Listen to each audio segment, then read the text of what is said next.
അമ്മേ എൻ്റെ അമ്മേ എൻ്റെ ഈശോയുടെ അമ്മേ.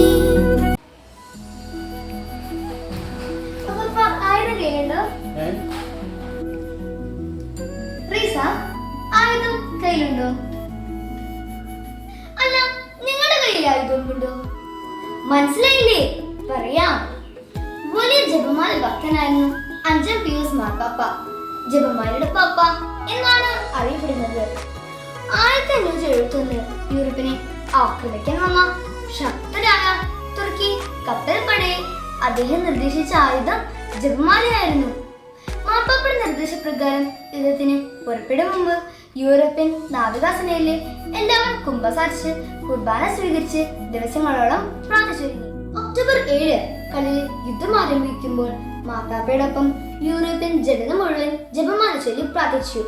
അതുവരെ തുർക്കികൾക്ക് അനുകൂലമായി നിന്നിരുന്ന കാലാവസ്ഥ പെട്ടെന്ന് മാറി.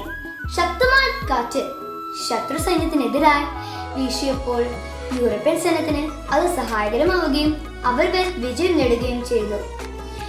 ജപമാലയുടെ ശക്തിയാൽ ലഭിച്ച ഈ വിജയത്തിന്റെ ഓർമ്മയ്ക്കായി ഒക്ടോബർ 7 വിജയനാഥയുടെ തിരുനാളായി 5 പിയൂസ് മാർപ്പാപ്പ പ്രഖ്യാപിച്ചു.